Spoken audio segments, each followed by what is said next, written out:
Working with Compassion International has helped Graystone Church reach our mission of knowing God and making God known. The purpose of Compassion is to release children from poverty in the name of Jesus. Compassion accomplishes this through connecting with churches in the U.S. and churches in poverty-stricken communities around the world. 8 years ago, we hosted a Compassion Sunday at Graystone Church, and we gave our members the opportunity to sponsor children living in poverty, and we partnered with a church in Juticalpa, Honduras. Over the last 8 years, we have sponsored over 1,100 children. As you can imagine, we've been able to impact those kids and their families in the name of Jesus. But what we didn't realize is how we would impact our families at Graystone Church. As some of you know, when you go on a mission trip to a foreign country, the trip ends up impacting you as much or more than those in the foreign country. This is what we've experienced with Compassion. Our families are living on mission because they are participating in the Great Commission and seeing lives change for all eternity.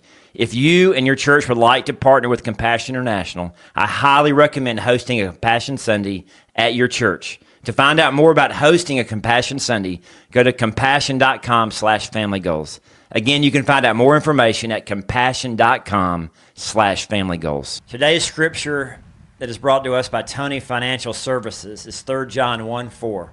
I have no greater joy than to hear that my children are walking in the truth. Welcome to another episode of the Family Goals Podcast with David Pollack and Pastor J. In this episode, we're talking about the account of David and Goliath and not the story. Yes, because it's a real life account and really a different perspective than just, David slaying Goliath, kind of more about the family and the background in season 2. Parenting angle. Yeah.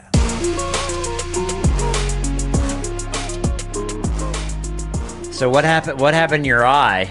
I see you got a little red in the corner of your eye. Not quite a black eye, but it looks like you did something. Yeah, Napster punched me in the eye. Literally hit me. Are you just taking it from him now? I mean, is he me bullying you around? He's not ready for that yet. But he's no, for the first time ever, he came to me. He's like, "Hey, man, seriously, the first time ever." He was like, "Hey, can you help me work on pass rush?" And I was like, "Whoa." The first time ever. Yeah. He's never asked you this for before? Pass rush? This is the first time I've ever worked on pass rush. I mean, we don't work on much of anything together. Like, Nicholas is just like, when Nicholas is apart from football, like he's chill and he doesn't really, he's not like, actually Mama gave both of the kids a good talking to the other night. And I think both of them, it opened their eyes a little bit. Like, she definitely got on them about their work ethics. I didn't say a word. I just sit back and let her go. But we just talked about, she just talked about school and like making it a priority. And just because you don't like it doesn't mean you're not allowed to try hard. And both of our kids get good grades, but they could probably do better, and we don't fight them on it, but we're just kind of talking about like set aside time. And yeah, so he asked me to go in the gym and we were doing some like hand drills. Like you put a hand on, learn to catch it. And so I was putting my hand on and I pulled it back and he went to catch it and just went right into my eyeball. Like, it was fantastic. Just right in the eyeball. You love that, huh? I was like, yeah, awesome. I can't see. Let's go left eye now. But no, it was fine. We didn't do it on purpose, but he apologized to me like 30 times. I'm like, bro, it's all right. It's all good. Do you think he's realizing like, hey, my dad is one of the greatest pass rushers of all time, and I think I could learn a few things from him? I don't know. Like, do you think that's going to... I don't know what goes on in Nicholas Pollack's head. I really don't. Like, I try to stay out of it, to be honest. Like, obviously the new beginnings, new school year now for kids and stuff, and you pray for the, like great teachers, and you pray for like great situations, and you pray for them to be leaders, and like how can this year like really grow up. And like, our prayers for Nicholas are definitely different than our prayers for Leah right now. And me and Lindsay are definitely focused on like staying healthy, because it's something he hasn't done a lot of, but like, really coming out of his shell and being more like enthusiastic about life. He's not like, he's just a go with the flow. He's Lindsay, he's very Lindsay-esque, but just to find joy, like to really find joy. And everybody shows joy differently, and that's the hard part. You don't know, me and you show joy differently. You're not going to bounce off the walls. I am. So, I see that like in Leah, she bounces off the walls, and it's like easy to kind of tell she really cares and wants. And so, parenting Nicholas is different because I don't see a lot. And he doesn't, and this is an epidemic with boys. Like, he just doesn't do a lot socially. Like, they go to practice for hours and they spend time with their teammates, but like them hanging out, like they can jump on the video game at night and they don't have to leave their house. But he doesn't play video games during the week. That's our rule in our house. And then weekends you can play. But so how are you getting time with your friends? And we do fantasy football every year, and we do a draft where we do a live draft, and we get the board and stuff. And like, oh, that's fun. We just do as much as we can to try to like push the envelope, and we just try to make it very aware to him. Like, you've got to learn people skills and to be social. And he's perfectly okay not being liked, which is like me. He's perfectly okay like not having friends. I don't think he would care. Like, if somebody doesn't want to talk to him or something, like, he's like, that's cool. I don't care. Like, there's just not a lot that bothers him. And it's really weird, like really strange. And I do think the beginning of a school year is a great opportunity to kind of start some new beginnings, set some new goals. Push yourself. Let's reevaluate. Like, what do we want to accomplish this year as a family? Yeah. School, your sport. So how big is Nicholas now? I haven't seen him in a while. Like 6'2", 225. He's got some size. He's putting some size on. He looks like me now. Like, he definitely looks, more like me. He's definitely thicker. Is he a junior? All over the place. He's a rising junior, yeah. Okay. No, he's a starting junior now. I guess they've started school now. So okay. So is he like defensive end, linebacker? What's his linebacker. position? He's outside linebacker, which is defensive end-esque, and then tight end. So he is pass rush. Pass rushing, catching the ball. Like, he's starting to get like that. That's the thing about all these kids, man. They're all going to get it at different times, right? And we just try to encourage them as much as possible to stick with it. And I think I've said this on the podcast before, but like, one of the parents, like, how much tape do you watch with him? He's really smart. And I was like, never one time, not 1 second have we ever watched. You've kind of been like the anti-dad coach. Listen, I told you, I did it wrong in the beginning. Like, I was in the beginning, I was like, let's go work, let's go do. Now, listen, I think a lot of that is they don't have anything to do, so you want to keep them busy as possible. Like, right, just play, do. And a lot of people are putting them in front of screens, and that's your play time. And so I definitely wanted to facilitate that. But I think as they've gotten older, it's like, it's theirs. I don't have any, like, Nicholas could be a Division I Power 4 football player. Like, he absolutely could. Mm-hmm. But it's not going to do it by itself, and he's going to have to go work for it. And my wife is like, why don't you help him? Like, a lot of times Lindsay was like, you need to help him. I'm like, listen, it's his decision, and he might have to go a different route and go to somewhere else first because he's chose not to work as hard as he should. Like, again, if you want to chase it, you got to go chase it. Like, he's a junior in high school now. Like, he's not figuring it out. Like, now he knows he wants to play football. Like, he's still playing basketball, and that's cool. That's fine. But, like, you're going to have to put in extra time to work on speed and agility and jumping and leaping and route running and catching and work. Like, that's stuff that you're going to have to put some extra time in if you're not a freak elite, which there's only few. So you think maybe you need to push him a little more? Like, you think maybe you've gone to the extreme of being too laid back and not. I understand what Lindsay is saying. Like, maybe you need to push him a little bit more and say, hey, you want to go work out? You want to be at the gym? You want to. You know what I'm saying? Like, I know you want him to want it. Yeah, and I feel like, dude, if he doesn't get to the point where he wants to do it himself, it ain't gonna matter anyways. So that's kind of where. So maybe I do. I don't know. The way I push and the way I go is so different than him. Mm-hmm. Like, it's so different. We're all different. I know, but like, he doesn't have that. Like, I'm going to go get it and go do it. It's like very like casual. Like, I'm like, oh. You're doing 25 push-ups on 5 of the 9 tee boxes. I mean, I don't think I've ever heard anyone say that before. 1, 3, 5, 7, 9. I mean, that's just like you think you.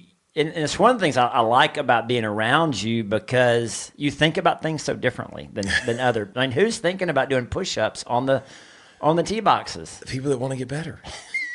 I mean, you're already there. You know, my dad went to the opposite. You know, his dad over pushed him, and so he didn't push me at all. So do you wish he would have pushed you? I wish he would have pushed me a little bit more. Like, and I think I probably shared this before. Like that, we moved to a new high school when I was in 10th grade, and it was after the tryouts, but the coach of the basketball team, you know, legendary Burt Jenkins, Gulfport High School, he asked me to come out for the team. Like, my dad said, hey, Coach Jenkins wants you on the team, and I was a little bit intimidated, and because I was coming from a smaller school. Yeah. And I was like, I don't know about it, and my dad just left it at that. I think if my dad would have said, hey, I really think you can do it, I think I would have done it. I mean, So I don't know. I do think we can go to some extreme because we don't want to be like that overbearing, sports parent that you see in the stands that's like making a fool of themselves. But yeah, I mean, Nicholas, we got the fan going. Yeah, getting Wes to adjust the fan. I'm starting to sweat gravy over here. But I think this is a good discussion for all the podcast listeners because I think we have so many of our listeners have kids who play youth sports, and so. I don't want the combination. I don't want my conversations with Nicholas and around the house to always be about football. Like I just don't want that. I don't want my conversations with Leah to always be about basketball. Like I just don't. I don't have any desire to do that. Like I want to just kick it, have fun, talk. So I don't want to raise. Like I'm a psycho. I'm fully aware of that. Like I'm a psycho, and like the stuff I did. Like for example, like this is my brain. So when I rushed the passer, I was way better on my right side because you have to beat the outside hand in pass rush. So this guy's blocking you. He's on this side, like you're going off this edge. You got to beat that outside hand. Right-handed, I was better. Left side, I wasn't as good, and it pissed me off, like something awful, because I would try to catch hands and I couldn't do it. So you know what I did?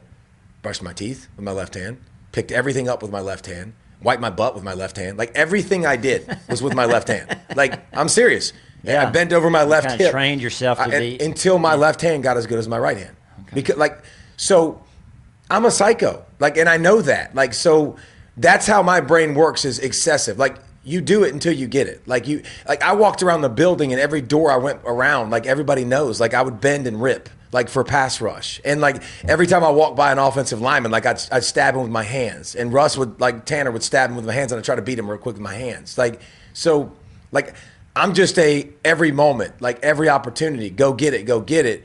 And if I turn, you didn't need anybody pushing you. Gosh, no. But if I turn that part of my brain on, I don't want that to be I don't want that part of my brain to turn on and me want it for them more than they want it and push them to not like it and not want to work. Like Leah works really hard, like for a high school kid. She has no clue what she needs to do. And she needs to work on certain things, but like, I also don't want to be the one to always tell her and to always work on it. So I know there's a fine line, and I put it to you like this: I would rather my conversations, and I would rather it be not as sports centric. Because here's the thing: they're getting a ton of work at the high school, and a ton of reps, and a ton of playing. So like Leah asks me occasionally to go shoot, and we'll go shoot, and like, because she wants to work on things. She has that desire, like. Nicholas, when we go do things, doesn't really have a desire to he doesn't show the desire like I do. So I'm in my head like, do you even care? Like, do you even care? Like, what are we doing? We're wasting our time. So that's kind of the give and take. Yeah, and because you are the way you are, there probably is a certain expectation there. It's going to be exciting to see. I know Leah. I remember she had the opportunity to go watch Caitlin Clark. I don't know the name of the Atlanta Dream? No, it was Iowa, though. She was at Iowa. I know, but recently, like this summer. Oh, yeah. And since she chose to train, instead of her going and watching the WNBA, she'd rather practice and train. So it's pretty amazing. Yeah. Hey, I don't even know the name. That's hilarious. Is it the Dream? Yeah, it's the Dream. The Atlanta Dream. So I have a pretty big announcement. Oh. One thing that Jennifer and I did during the sabbatical. She's pregnant. We wrote a book. You wrote a book? Jennifer and I wrote a book during the sabbatical. And wait a minute, like it's already done? It's done. So how did you write a book on the sabbatical and you already have it? So so it just went out on Amazon. This isn't a real copy. This is the rough draft. You wrote a fake book. That's a real book, but this is the rough draft. And so I would give you, as soon as I get a real copy, I'll give it to you. I'll just take this one. But it just came out. You can have that one if you want it, but there's a lot of typos, and but it's 52 devotions for families. And so this is our solution to help busy families have a weekly devotion. I like it. And so there's a icebreaker questions to get the family started. Then there's a teaching moment, a Bible verse, discussion questions. Okay. And then you close out in prayer. This is awesome. This is really cool. This will be good, and we need to keep sharing this on our pod. Why did you scratch through the story of David and Goliath? Well, that's the edited version. So in the table of contents, it says David and Goliath. So it needs to match up. So it needs to match up. up. Because you preached a sermon. I don't know if we'll get to it or not, and I hope we do, because it was really good about family before it was a couple weeks ago, whatever it was. And you kept saying the story of David and Goliath, the story of David and Goliath. Yeah. And it drives me nuts. It's an account. It's not a story. Stories are made up. Stories can be, fiction. Like, it's an account. It's an account. It's not a story. A story is an account. It's not a story. Well, I'll say account for you. I want an account from now on, yes. Okay. Like, it drives me nuts. It's the account of David and Goliath. So this Sunday, I'm talking about the story of the prodigal son. The account. Which is a story. It's not a real story. It's not a real account. It's a story. Well, there you go. That's a story. A parable. That's a story. Yeah. That's fine. That was an account. That's a real life example. It's so fascinating what people hear. But you know what I'm saying? Like, stories that is a real story. You make up stories. Yeah. Like, you tell stories. Like, this is an account. Like, this is a real life. It did go on. It did happen. This is super cool, man. Yeah. Did y'all like sit in the room? Did y'all do this in the room? Like, y'all just went to work, or y'all been working on this for forever? Like, this was in one trip? No, we didn't do it on the trip. We did it at home. Oh, okay. So we started, but we were only out of town for about a week. The rest of the time we were here, and we just buckled down. And I told Jennifer and June, I said, we're gonna write our book in July. And she's like, no way. I'm like, no, we're gonna get it done. So what we did was, I wrote 31 of the devotions. She wrote 21, and so why is that important? Why do you have to point out that you did more than her? I don't understand that. Wes, did that add any context? He just basically pointed out I did more work than she did. What I'm saying is that what you heard? Dude, that's not what I'm saying. You know I don't edit these podcasts. Like, I don't take anything out that y'all say. That's not what I'm saying. That's exactly what you just said. I did the majority of the work. Jennifer just tagged along. That's what I heard. Is that what you heard, Wes? You're putting words in my mouth. Okay. No, what we did was we just woke up the first day and I said, let's write 5 today. I'm going to write 5 devotions. You write 5 devotions. Okay. Let's just get them on paper. So and then we woke up the next day. It's like, I write 5, you write. So every day we were just knocking them out. And obviously using examples and stories and stuff like that. It's all stories and personal That's how Jesus taught. That's how we should teach. A lot of our trips to, like, there's some stories in there from our trip to the Pacific Northwest. And so anyway, that's when you bird watched? We're super excited. Now, Jennifer got 20 new birds out in the Pacific Northwest on her app, like in her lifetime bird recognition app. I don't know what she was so excited about it. Like when you see a bird, you check it off a list? So she has this app, Merlin ID bird app. And when you hear a new sound, you hear a new bird, then it adds to your lifetime bird watching list. She got 20 new birds on her app in the Pacific Northwest. Sweet. The back here, it says, our little bio, it says, in their free time, Jonathan loves to play golf, and Jennifer is a tennis player and bird watcher. So she's got bird watcher on our bio. Hopefully that gets edited out. Is that edited out, or is that already? No, that's on there. This is on there. You can buy that on Amazon? Amazon, yeah. What's it called? It's called Spiritual Moments, 52 Devotions for Families, Couples, and Small Groups. Bang.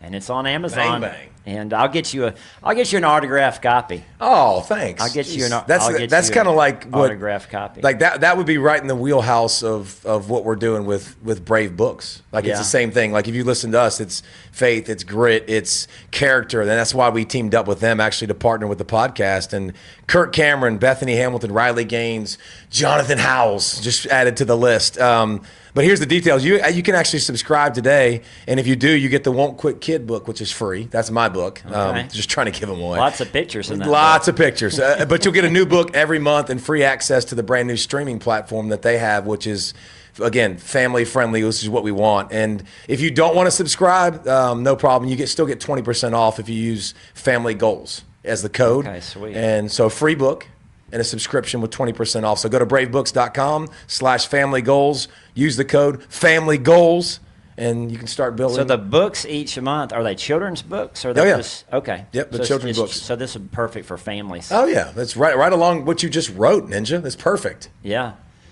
Yeah, Jennifer, in some of hers, she talked about some of the books that she read the kids at night before they went to bed. Some of their some of their favorite books. I can't remember off the top of my head which ones. Must have impacted you so well. Jeez. We have scoured through and this Jennifer's thing. 21 that she wrote, because I wrote more. So the cool thing is, on the teaching moment, it'll either have my name or her name, so you know which one of us wrote it. What does it matter who wrote it?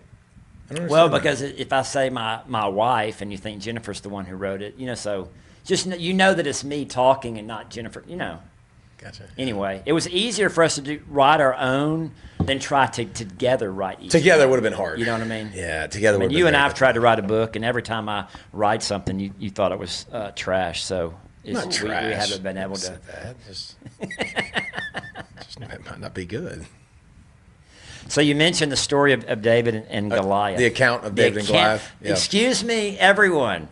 The account of David and Goliath. I want to talk about the message from a couple of weeks ago, because we're doing this series at church, which is perfect for the podcast, because we're talking about the building blocks to raising godly kids. And so we're starting at the foundation. And a couple of weeks ago, we talked about faith. Like, faith is the most important building block. And so we're going to keep each week's going to be a new building block. But I thought for the podcast today, we could talk about the building block of faith, laying that foundation of faith, that Jesus is the cornerstone. And sometimes I feel like a broken record, because I keep talking about make church your third place. Like let Christ and his bride be the most important part of your life, the most important part of your marriage, the most important part of your family. Yeah. So, and you're 100% in agreement. Yeah, 100%. With that. So I love this verse, and this maybe we can use this as the verse of the day with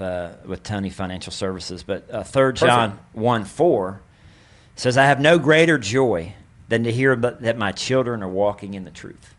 I mean, there's no greater joy. Your kids are saved, they're going to heaven, they're following Jesus, they're walking in the truth. I want you to read that again, and I want everybody who's listening, everywhere they're at, to really think, to take a test if you really believe this. 3 John 1:4? Yeah. "I have no greater joy than to hear that my children are walking in the truth." Do you believe that? Like, not you, I'm saying, but like you in your car or wherever you're at, like, is that the truth for you? Is that the most important thing that you're striving for? Is that your greatest joy? Is that your greatest joy, or is it playing ball? Yeah. Is it playing catch? Is it you want them to be X? You want them to be Y? Like, you want her to be X? You want her to be Y? Like, what do you take the most joy in? What is the most important, fundamental foundation, first step? Like, what is your family building towards? And you said church being your third place, because that's what you're building towards. That's what you want. Like, you want your kids to consistently get the word of God, so they live it. So Jolan can do the video like we talked about. Like, so Jolan has a faith of his own. And listen, in the beginning, it's us. It's us cultivating this. It's us pursuing this. It's us being intentional, so they understand that. One of the coolest things with us, like, we went out of town, left Nicholas at home twice this summer with Leah's basketball. Both days he went to church. Oh, that's cool. It's awesome. That's like, amazing. we didn't tell him to go to church. He knows to go to church. And, it's awesome with my mom and dad going to church with us now. And like, so I think that, making it your third place, it's going to be intentional by you. It's got to be intentional by you. Like, because the ball field might be their third place right now. I think there's a lot of people where their third place is the ball field, and that's their spot. That's the most important place. Like, so that's a you question. That's a you inventory thing of what you're really pursuing and what really brings you joy. If that's really what brings you joy, you're bringing this up in the house. You're talking about God in the house. You're praying together as a family. Like, you're making sure that we're talking about God every day. You're sending text messages about what you're praying for him and praying on a text message to him. Like, that's a realistic big part of your life, not just a small piece that, we do that on Sundays. Like, that's on you. Mm-hmm. That's good. That's awesome. So in the account of David and Goliath, and I think most everyone knows the story, it's interesting how this story has become, it's familiar with anybody in the sports world because of the underdog, David being the underdog, and we could go on the whole story, but I think everyone knows the story. But what I love is the account. Yeah. Excuse me, the account. I'm not going to correct you every time. What I love about the account is after David wins the war, he wins the battle, he's the hero, he cuts off Goliath's head. the question that King Saul has for him. This is so dope, by the way. This is so He doesn't good. even want to know about David. He doesn't want to know who he is. So David comes back up the hill. He comes back up the hill. The captain of the guard there. I imagine Abner. like he might still be carrying Goliath's head. It says he's still holding the Philistine's head, and I'm assuming by the hair. Yeah, and I'm assuming like Goliath was almost 9 feet tall, so like this is a big head. Yeah, like this is enormous. Bigger than your head.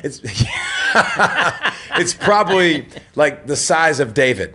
Like it's probably close to from his shoulder to his belly button type. Because he's probably 15, 16 years old. Yeah, he's and dude's carrying his head up, just like, hey, like look at this. And I love the fact before we get to this David was so pissed off and offended that this dude would talk about his God and mock his God. That's why David went to battle and did this. But this is the dopest part to me. Like this goes back to what we were just talking about as parents. Like what was Saul's first question? Yeah, so the first question he asked him, he says, "Whose son are you, young man?"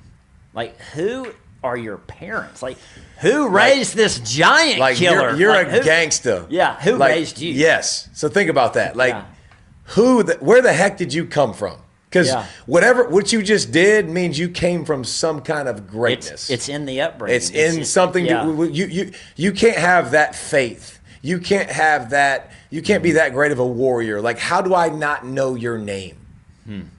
Like, and that's I took that to heart, man. I literally when I heard that I was like, what? Like, think about your kids, and you want people to say that's what you want the people to say about your kids. Yeah. Like, dang, where did you come from? Like, who raised you? Who instilled these qualities in you? Absolutely. I mean, when our kids go out, I mean, they're representing the family name, right? 100%. So yeah, I thought that was a super powerful, and so how do you raise giant killers? How do you raise kids that have the kind of faith to go down into a valley and face this champion Goliath, who's 3 times his size, without a sword? How do you have that kind of courage? How do you have that kind of faith? How do you have that kind of character? I didn't get a chance to get into this. First thing, King Saul puts his armor on David, and the armor doesn't fit David. Nah, bro. Way too big, and way too heavy. I didn't get to go into the details of this, but I think from a parenting perspective, and that's kind of what we were talking about at the beginning of the podcast with you and Nicholas, is you're trying to be careful not to put your armor on Nicholas because he's not you. But I think so many parents try to put their armor on their kids because they want they want to live out their dream that didn't work out. They're living vicariously through their son or daughter, and so they're trying to put their hopes and their dreams.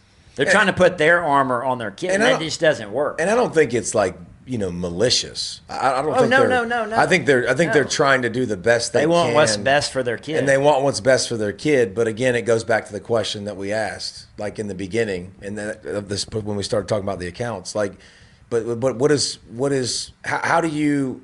how do you raise your kids? What are those things that are important? How do you help them put on the armor? Like, if we're not talking about God and we're not talking about these accounts and we're not teaching them and we're not showing them, like, it's how else are they possibly going to know? And also David, like, you think about David's past, like his past and what he was doing. And he was a sheep herder, like, what do you call that? A shepherd? He's a shepherd, like just shepherd sheep, and what happened with the sheep? Like, he wasn't, by the way, he wasn't looked at as a mighty warrior by any stretch, and he wasn't looked at as much of anything in his household. He was the baby of the family. Correct. He was the 8th son. But what did he have to do to protect his sheep? Yeah, he killed the lion. He killed a daggum lion. Killed a bear. Like, he had some experience with, it didn't start. I don't think he built that confidence, like, without having that. Like, without walking through some of that stuff that he was able to walk through. That was, like, he's been through some stuff that's tough that looked like it was stacked against him, and he was okay with it. Yeah, and that's a good lesson for all of us to learn is you don't face giants until you first face a lion and you face it. It's like every time you take a step of faith and you see God move and you see God do a miracle and it increases your faith to take a bigger step up. It's like you're starting off with baby steps And then, then now you're taking out giants. Yeah. And that's like those baby steps. What are they? They're like teaching your children and teaching our kids like whose they are, like being created in the image of God. Like who am I? Like what's my story? Like what's the story of the Bible? What's the story of the Bible, not the accounts? What's the story of the Bible, and what do they need to know to make sure that they have confidence, right? Like it's hard to build a faith of your own if you don't have confidence and believe what you've been told. Like you're not gonna continue to believe and grow and gain confidence unless like you're kind of fed baby steps along your way, and then you're asked to explain your faith and give your testimony, and then it goes to the next step, and then you're trying to witness and all of those things. You're taking steps of faith. You're taking obedience. Bro, I flopped like a mug when I first tried to share my story. It was terrible. Like I didn't know what to say. I didn't know how to say it. Like I wasn't churched. I didn't know anything. So like trying to now explain these things that I haven't really ever heard. Now I just felt it. Like I felt it and knew it, but that doesn't mean by any stretch I knew what the Bible said about it. And by building that confidence when somebody asks me a question or somebody says something to me, like this is what the Bible says. Like this is what Jesus said. This is what Jesus did. And so I think, all of that is a part of why we're making church our third place, is building and compounding upon itself, that they have the confidence to chase the lions. Like, yeah. So like in Hebrews chapter 11, you have what is known as the heroes of the faith, or the Hall of Fame of heroes. And every single, I think there's 16 different people accounts. My man. It says by faith. By faith, Moses. By faith, Joshua. By faith, Noah. And so it's the same thing. The same thing applies to David and Lindsay Pollack. By faith, David and Lindsay Pollack. And so by faith, we're going to church on Sunday because we're taking off. We're not working on Sundays. By faith, we're trusting. We're making that our third place. We're believing that if we give God our first and our best, by faith, He's going to honor the rest. Right? The tithing would be the same thing. It's a step of faith. But when you see God provide, and you see, so it's by faith. We're taking these steps of faith. And I talked about in the message that if we want to have a strong faith, if we want our kids to have a strong faith, we have to pass a strong faith to them. And we talk about this all the time on the podcast, but more is caught than taught. I mean, they're watching us, and I made the point of to bring your kids along on your faith journey with like bring them with you. And I think as your kids have gotten older, you've brought them on your faith journey with you. Well, and that looks obviously different at different ages, right? Like they're not ready to learn certain things at certain ages. Now, that doesn't mean they can't be with you. And because I do think they'll learn at their pace, but like they're not going to be able to do, they're not going to be able to articulate the Bible when they're 3 years old, 4 years old. But like, and actually Wes was talking about that. How do you explain something to a 5-year-old and ask the specific question? Like they're going to be at a different step, but like showing them that we show up, like, cause there was absolutely a time in my life when like I didn't feel like going to church. Like 100%. Like I'd say in my 20s, in my 30s, I had days where I was like, I don't want to go to church. I don't feel like going to church. Like it's got to the point now, it's not an option. Like I never wake up on a Sunday. It's like a workout. You don't skip a workout. You don't skip church. Like this is not something you do. Every Sunday counts. Yeah. I mean, every day counts. Every Sunday counts. I like that. Like, but I think you get to that point, but it wasn't like that, all the time for me. And so your kids are going to be the same way. Nicholas showing up for church when we're gone. Like, that's awesome. It's just something that we've done for so long now. And that's what you do. Reading the Bible, praying before meals, praying together. Like those are things that are going to be very awkward for you. Like very awkward for you. And it's okay if you're a personal prayer person. There's nothing wrong with that. Like some people feel very comfortable being Lindsay is a prayer freaking warrior. And her prayers would knock your socks off. Like, they are insane. I mean, they are unbelievable. She don't want to pray out loud in front of people. Like, that's not her thing. But her prayer life is more than good. And that's okay to have that. But I do think, I think you teach your kids how to pray by praying with them. I think when my kids pray, they sound like my prayers. They literally, because I've always been like, thank you for this day. Thank you so much for everything we have. And that's what my kids are going to open with in prayer, and Like stretching them as they get older, allowing them to experience more things, allowing them to come along on the ride with you and see the things you're doing, see the people you're serving. Not always having the answers, but hear you having conversations with people about God. Hear you explaining God to people. Hear you explaining why do good things happen to bad people. Hear you talking about Jesus and what he did. And then like they're always hearing it over and over and over again. They're hearing it at church. They're hearing it with you. They're hearing it with your sports teams at North Oconee. Tyler Arndt does an amazing job of that. Like that's just what you hear over and over. And it's just reinforcing. And it's just compounding. And like you said, it's growing. The confidence is growing. Now when I speak about it, man, I don't have the doubt. I don't have that creeping in, like, I don't know what I'm talking about. No, I've heard this. I've heard this 4 million times. Like, Nicholas can probably preach a lot of the things I preach because he's heard it ad nauseum in small group. Like, ad nauseum. Probably rolls his eyes every time. He told me one time, every time, he's like, yep, heard this one. Can finish this one. Can finish this one. Can finish this one. Good. Yeah. That's a great thing, ain't it? Yeah, like, that's a great. good thing that he can finish those sentences of those things that are important because they'll come up in his head over and over again. And when somebody asks him sometime about it, he's going to be like, ding. It's like Rolodex. Bang, there it is. I think it's those daily things you're talking about, but a couple of the big things that I was thinking about, include your kids on your faith journey. A couple of things have happened in your family recently. So one is you got laid off by ESPN. Fired. Can we say that? Fired, yes. But they saw how you handled that, how you and Lindsay handled that. So our kid, I think that's the biggest impression on them is how do we handle these storms of life? Because they probably weren't old when you broke your neck. They've heard stories about it or accounts about it. It really happened. But they weren't old enough to really understand, right? They weren't here yet. But now I'm thinking about you're talking about the lion, and then I say getting laid off was the bear.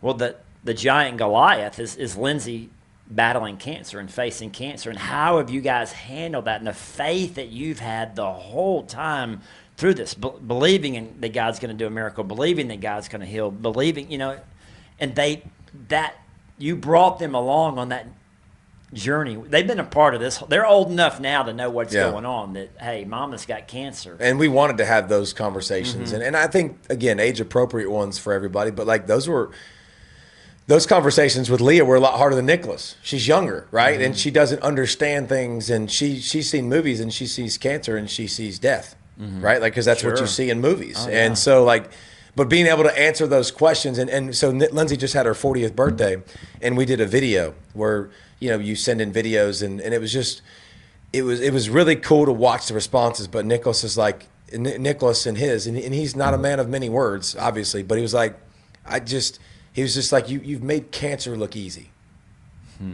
And I'm not going to cry, but like, that's your 16-year-old son. And that's like seeing that, like, what can he do? He said that to Lindsay? Yeah, he said that to Lindsay on the video. Like, what can't you do? Yeah. Like, she's battled cancer and she's fighting cancer. Like, this is how you do it. You do it with your hand up in the air praising God. You do it with showing up every day. You do it without making excuses, right? Like, you make excuses, they'll make excuses in their lives. And you're on your knees praying, they're going to be on their knees praying. And again, it's cool and it's awesome. And it's fun to watch them take those steps and grow up and grow into the person they're going to become. But if your vision is back to what the first verse was that you read, like, if you're really, that's the joy you're taking. No greater joy than that my kids are walking in the truth. Is that your life? Is that what you want? Like, that's a big, like, mine isn't always that. You know what I'm saying? Like, I have moments where I don't do that, and I am focused on other things, and other things become a priority. And I need to make sure. That's my prayer a lot of times in my head, not that verse, but just as like, God, like, help me to make sure the main thing is the main thing. Like, I'm keeping perspective, and my priorities are on you and leading my family to you, not sports, not other stuff that are things that get in the way. But I think we'll have moments of that, but it needs to be more moments the other direction than obviously. Yeah, the Lindsay raising her hands in prayer and worship, coming out of surgery when she couldn't even move the left side of her body. It was dope. I mean, that's going to be like, we're believing in faith for a super long life, obviously for Lindsay. But, I mean, that's going to be something that your kids are going to be talking about in her celebration of life service. You know what I'm saying? Like, that is so impactful. The fact that y'all were in church 4 days later, like, she hadn't even had surgery. I mean, that would be an easy. I mean, I had several people email me and text me. They couldn't make it to church last week because it was raining. You know what I mean? Like, she just had brain surgery. What's your excuse, sir? What's your little rain? We have people missing church because it's raining. Yeah. You know what I mean? Like, that's a lasting. I mean, talk about an impact and bringing your kids on your faith journey with you. You very rarely get to see, like, someone's spirit. But I feel like that was a true, like, you got a true look inside to her spirit. Like, you know what I'm saying? Like, you don't get those. It was unconscious. And I hope my spirit does that. Yeah. You know what I'm saying? Like, I want my spirit to be what hers was. Like, to be able to, like, it was unabashed, unashamed. Like, I know what to do. Like, this is what my spirit looks like. This is what my soul looks like. This is what I do. Even when I'm not conscious and I'm not able to talk or lift my arms, that's what my body can do. That's pretty freaking fantastic. That image is kind of burned in my memory.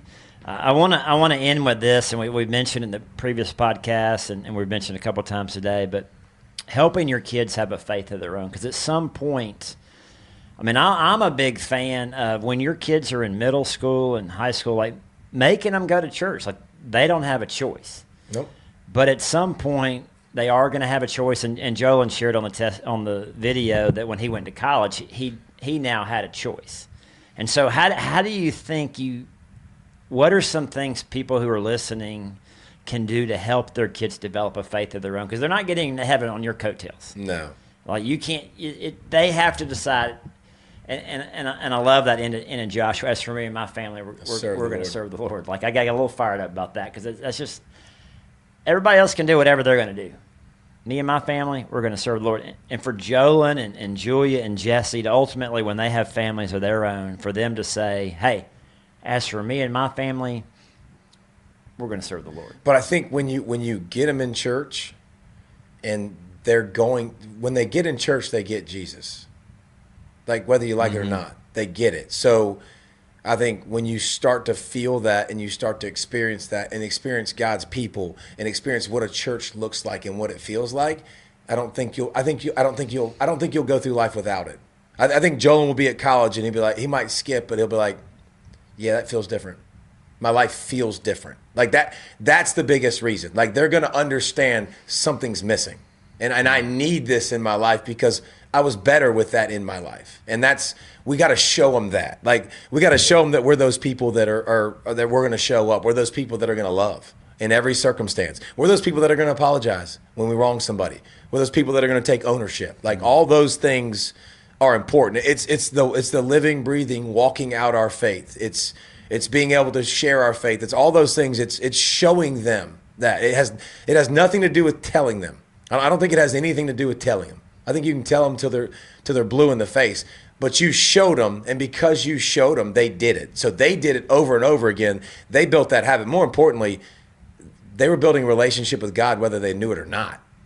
Like, just getting in God's house with God's people, God's word falling over them, God's praise and worship and prayers falling over them, that they're going to be like, yeah, something's missing. I need that. And never underestimate the power of prayer. I was recently talking to someone who one of their kids is in college and one of them's out of college, and the kids are kind of in the situation of, is this going to be their faith or not? You know, are they going to follow Jesus or not? And at this point, they're kind of at the, hey, all we can do at this point is pray and try to encourage them from afar. So I have no greater joy than to hear that my children are walking in the truth.